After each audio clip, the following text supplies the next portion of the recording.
নমস্কাৰ বন্ধুসকল, মই হিৰেন। আজি এই ভিডিঅ'টো আগবঢ়াইছোঁ আপোনালোকক এই 2025 বৰ্ষৰ এপ্ৰিল মাহটোত এই দুই ৰাশি ব্যক্তিসকলে কেনেধৰণৰ ফলাফল লাভ কৰিব তাৰে সম্পূৰ্ণ তথ্য আপোনালোকক আগবঢ়াইছোঁ। প্ৰথমে মোৰ এই চেনেলটো ছাবস্ক্ৰাইব কৰি ল'ব, যাতে মোৰ পিছৰ ভিডিঅ'বিলাক আপোনালোকে সহজে লাভ কৰিব পাৰে। লগতে মোৰ ভিডিঅ' যদি ভাল লাগে তেন্তে লাইক আৰু শ্বেয়াৰ কৰিব, কমেণ্ট কৰি আপোনালোকৰ মনোভাৱ প্ৰকাশ কৰিব। এতিয়া আহোঁ মূল বিষয়লৈ। পাৰিবাৰিক জীৱনৰ ক্ষেত্ৰত এনেধৰণৰ এই মাহটো আপোনাৰ পাৰিবাৰিক জীৱনৰ বাবে খুবেই ভাল হ'ব। যদি আপোনাৰ সন্তান পঢ়া শুনা কৰি আছে তেন্তে তেওঁলোকে খুবেই ভাল ফলাফল দিব, যিয়ে আপোনাক উত্তেজিত কৰিব। লগতে আপোনাৰ সন্তানৰ প্ৰতি আপোনাৰ প্ৰেম বৃদ্ধি পাব আৰু আপুনিও হয়তো তেওঁলোকৰ লগত ক'ৰবালৈ ওলাই যোৱাৰ পৰিকল্পনা কৰিব পাৰে। আপোনাৰ প্ৰতি আপোনাৰ মা দেউতাৰ মৰম বাঢ়িব আৰু তেওঁলোকে আপোনাৰ বাবে নতুন কিবা এটা কৰিবলৈ চেষ্টা কৰিব। আপুনিও তেওঁলোকৰ স্বাস্থ্যৰ প্ৰতি বিশেষ যত্ন লওক আৰু তেওঁলোকৰ কিবা ইচ্ছা থাকিলে পূৰণ কৰক। কিছুমান বিষয়ক লৈ চুবুৰীয়াৰ লগত কিছুমান মতানৈক্য হ'ব যদিও অতি সোনকালে পাৰস্পৰিক বুজাবুজিৰ জৰিয়তে সমাধান হ'ব। ব্যৱসায় আৰু চাকৰিৰ ক্ষেত্ৰত এনেধৰণৰ এই মাহত ব্যৱসায়ত লাভ হ'ব যদিও তাৰ তুলনাত আপোনাৰ যথেষ্ট খৰচো বৃদ্ধি পাব। নতুন ব্যৱসায় আৰম্ভ কৰাৰ কথাও আপুনি ভাবিব পাৰে, কিন্তু নতুন কাম আৰম্ভ কৰাৰ আগতে এবাৰ বয়োজ্যেষ্ঠসকলৰ পৰা বিশেষভাৱে পৰামৰ্শ লওক, যাতে পিছত কোনো সমস্যা নহয়। কৰ্মসংস্থাপনত থকা যিসকল ব্যক্তি, সেই ব্যক্তিসকলে আন ক্ষেত্ৰৰ পৰা খুবেই ভাল অফাৰ পাব। এনে পৰিস্থিতিত কোনো সুযোগ এৰি নিদিব আৰু এইবোৰৰ পুংখানুপুংখ তদন্ত কৰিহে আপুনি এনে কাম কৰিব। আপুনিও হয়তো নতুন চাকৰি এটা পাব, যিয়ে ভৱিষ্যতে আপোনাৰ পথ পচন্দ কৰিব। শিক্ষা আৰু কেৰিয়াৰ ক্ষেত্ৰত এনেধৰণৰ নামভৰ্তি কৰি প্ৰথম বৰ্ষত আছে তেন্তে এই মাহটো আপোনাৰ বাবে খুবেই শুভ। শিক্ষকৰ পৰা সম্পূৰ্ণ সহযোগিতা পাব আৰু লগতে নতুন বন্ধু গঢ়ি তুলিব। স্কুলত পঢ়া ছাত্ৰ ছাত্ৰীয়ে কোচিঙলৈ যোৱাৰ পৰা আঁতৰি থাকিব আৰু নিজাববীয়াকৈ ঘৰতে পঢ়া শুনা কৰাৰ কথা চিন্তা কৰিব। যদি আপুনি প্ৰতিযোগিতামূলক পৰীক্ষাৰ বাবে প্ৰস্তুতি চলাই আছে তেন্তে এই মাহত কঠোৰ পৰিশ্ৰম কৰক, কাৰণ আপোনাৰ কঠোৰ পৰিশ্ৰমৰ ফল অতি সোনকালে পাব। আপোনাৰ ৰাশি অনুসৰি ভৱিষ্যত আপোনাৰ বাবে সোণালী হ'ব, গতিকে এই বিষয়ে আগতীয়াকৈ সচেতন হওক আৰু কোনো সুযোগ পিছলি যাবলৈ নিদিব। প্ৰেমৰ ক্ষেত্ৰত এনেধৰণৰ আপোনাৰ পত্নীৰ লগত বা স্বামীৰ লগত কথা পাতি থাকোঁতে তেওঁৰ ভাল বেয়া এই সকলোবোৰ দিশ এবাৰ ভাবি চাওক, কাৰণ আপুনি যিকোনো কথা তেওঁক আঘাত দিব পাৰে। এনে পৰিস্থিতিত সম্পৰ্কত দূৰত্ব বৃদ্ধি পাব আৰু আপুনি তেওঁক বুজিব নোৱাৰিব। সম্ভৱ হ'লে আপোনাৰ সংগীক সময় দিয়ক আৰু তেওঁৰ সৈতে ভৱিষ্যতৰ বিষয়ে এক অৰ্থপূৰ্ণ আলোচনা কৰক। যদি আপুনি অবিবাহিত আৰু কাৰোবাক বিচাৰি আছে তেন্তে এই মাহত আপুনি আপোনাৰ কোনোবা বন্ধুৰ প্ৰেমত পৰিব পাৰে আৰু তেওঁলোকৰ প্ৰেমত আপুনি হেৰাই যাব পাৰে। যদিও এইটো বেছিদিন নাথাকিব, কিন্তু আপুনি আপোনাৰ ফালৰ পৰা যৎপৰোনাস্তি চেষ্টা কৰিব। স্বাস্থ্যৰ ক্ষেত্ৰত এনেধৰণৰ যদি আপুনি কাম কৰাৰ সময়ত খাদ্য গ্ৰহণ কৰিবলৈ মন নাথাকে তেন্তে ইয়াৰ ফলত আপোনাৰ সমস্যা হ'ব পাৰে। এই সময়ত স্বাস্থ্যৰ বিশেষ যত্ন লওক, কাৰণ আপোনাৰ স্বাস্থ্যৰ অৱনতি ঘটিব পাৰে। আপুনি মানসিকভাৱে সম্পূৰ্ণ সুস্থ হৈয়ে থাকিব আৰু কোনো ধৰণৰ সমস্যা নহ'ব।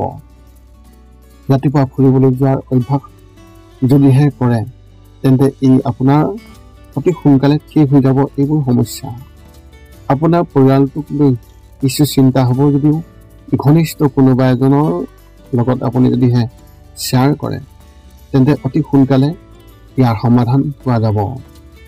আপোনাৰ এই মাহত শুভ সংখ্যা হিচাপে 7 আৰু শুভ ৰং হিচাপে আপুনি এই মাহত মেৰুন ৰং ব্যৱহাৰ কৰিব পাৰে।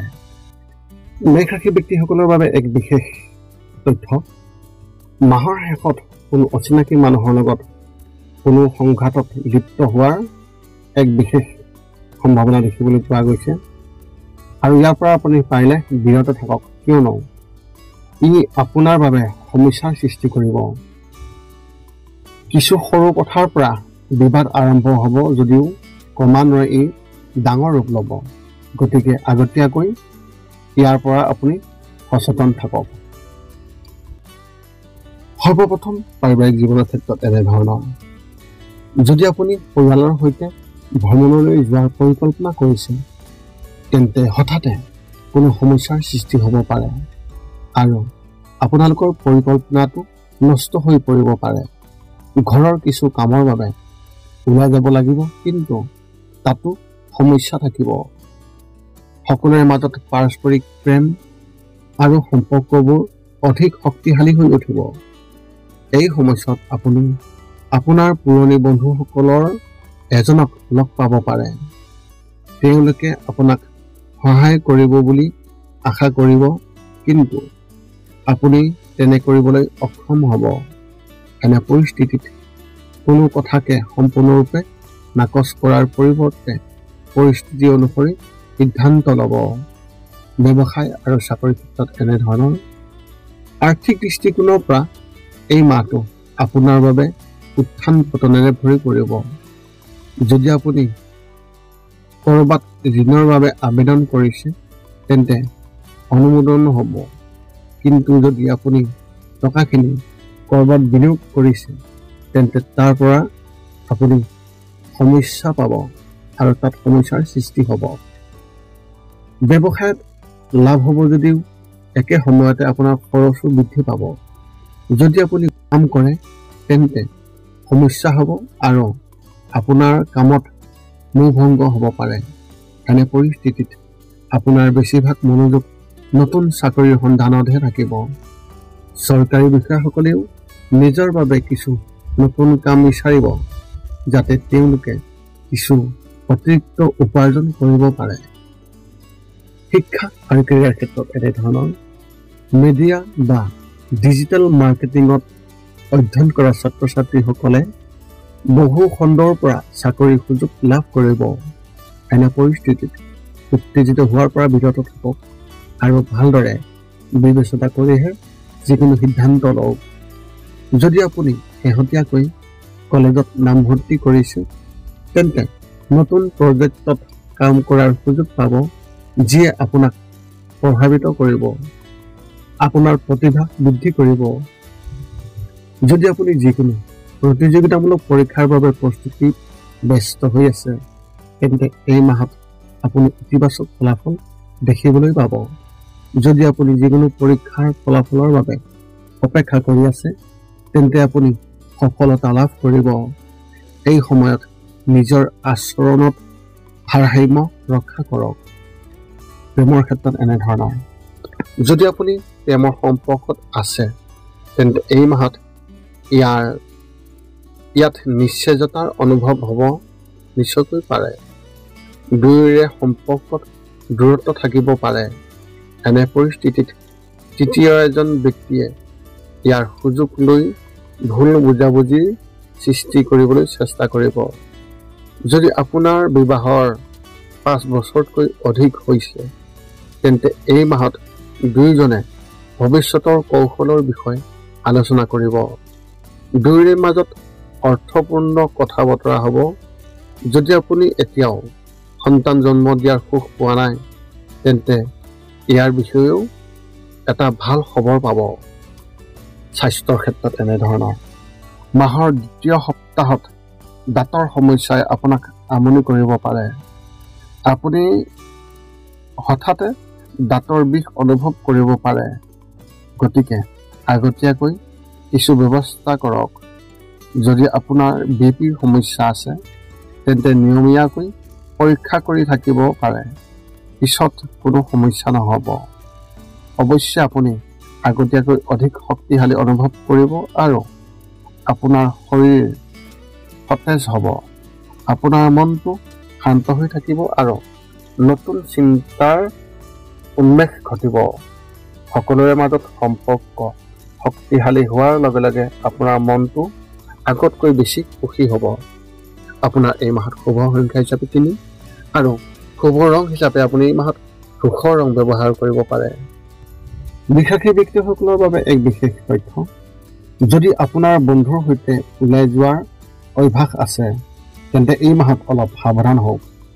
বন্ধু বান্ধৱীৰ সৈতে ক'ৰবালৈ ওলাই যাওঁতে কোনো দুৰ্ঘটনা বা আন কোনো অপ্ৰীতিকৰ ঘটনাৰ সংঘটিত হোৱাৰ সম্ভাৱনা আছে। গতিকে আগতীয়াকৈ সজাগ থাকক আৰু গাফিলতি নকৰিব। এতিয়া আপুনি সকলো তথ্য লাভ কৰাৰ পিছত এই 5টা কাম কৰিবলৈ আপুনি যিমান পাৰি চেষ্টা কৰক। সৰ্বপ্ৰথমটো হৈছে আপুনি আপোনাৰ শৰীৰটো সুস্থ কৰি ৰাখিবলৈ দৈনিক যোগাসন কৰক, য'ত মূলতঃ 10 মিনিটৰ বাবে ওমকাৰ মন্ত্ৰ, 10 মিনিটৰ বাবে কপালভাতি আৰু 10 মিনিটৰ বাবে অনুলোম বিলোম। ইয়াৰ লগে লগে আপোনাৰ শাৰীৰিক আৰু মানসিক স্বাস্থ্য একেবাৰে নিখুঁত হৈ থাকিব। 2 নম্বৰটো হৈছে ৰাতি শোৱাৰ আগতে নিস্তব্ধ আৰু নিৰ্জন ঠাইত 10 পৰা 20 মিনিট ধ্যান কৰিব লাগে। ইয়াৰ দ্বাৰা 2টা উপকাৰ পোৱা যায়। এটা হ'ল আপুনি ভাল টোপনি পাব আৰু দ্বিতীয়টো হৈছে পিছদিনা আপুনি সতেজ অনুভৱ কৰিব। ধ্যান কৰি থাকোঁতে মধ্যমীয়া শব্দৰ শান্ত সংগীতো আপুনি শুনিব পাৰে। 3 নম্বৰটো হৈছে প্ৰতি মংগলবাৰে পুৱা নিশ্চয় হনুমান চালিচা পাঠ কৰক আৰু হনুমান মন্দিৰ দৰ্শন কৰক, নতুবা আপুনি বিষ্ণু মন্দিৰ দৰ্শন কৰক। ইয়াৰ দ্বাৰা আপোনাৰ আৰু আপোনাৰ পৰিয়ালৰ যিকোনো সদস্যৰ সংকট দূৰ হ'ব আৰু সদায় সুখ আৰু শান্তি থাকিব। 4 নম্বৰটো হৈছে ঘৰৰ বাহিৰত গৰু আৰু কুকুৰক প্ৰতিদিনে আপুনি পাৰিলে খাদ্য খুৱাব লাগে। খাদ্য খোৱাওক আৰু যদি পাৰে চৰাই চিৰিকটি আদিকো খাদ্য আৰু পানীৰ যোগান ধৰক। এই পৃথিৱীখন যিমান আমাৰ সিমানেই সিহঁতৰো। নিতৌ ইহঁতক খুৱাই আমি তেওঁলোকৰ পৰা এক আশীৰ্বাদ লাভ কৰিব পাৰোঁ আৰু আমাৰ ওপৰত থকা গ্ৰহবোৰৰ কুপ্ৰভাৱ দূৰ হ'ব। সদশেষত 5 নম্বৰটো হৈছে আপুনি পাৰিলে মাজে মাজে চৌপাশৰ দুখীয়া ব্যক্তিসকলক আপুনি পাৰিলে সহায় কৰক আৰু ভোকাতুৰ ব্যক্তিসকলক আপুনি পাৰিলে খুৱাবলৈ চেষ্টা কৰক। এই আছিল এই 2025 বৰ্ষত এপ্ৰিল মাহটোত লাভ কৰিবলগীয়া বিশ্বাসী ব্যক্তিসকলৰ সম্পূৰ্ণ ফলাফলৰ বৰ্ণন। যদি আপোনাৰ মনত এতিয়াও জ্যোতিষ সম্বন্ধীয় কিবা প্ৰশ্ন আছে তেন্তে আপুনি আপোনাৰ প্ৰশ্নৰ এই ভিডিঅ'ৰ তলত কমেণ্ট কৰি অৱগত কৰাওক, যাতে আমি আপোনালোকৰ প্ৰশ্নৰ উত্তৰ অতি সোনকালে দিবলৈ সুবিধা পাওঁ। যদি মোৰ ভিডিঅ'টো ভাল লাগিল তেনে লাইক শ্বেয়াৰ কমেণ্ট কৰিব, চেনেলটোৰ লগত ছাবস্ক্ৰাইব কৰি ৰাখিব, যাতে আপুনি মোৰ চেনেলৰ লগত সংযোগ স্থাপন কৰি ৰাখিব পাৰে আৰু মোৰ ভিডিঅ'বোৰ যাতে পিছত পাব পাৰে। পুনৰ লগ পাম অন্য এটা ভিডিঅ'ত। আজিলৈ ধন্যবাদ।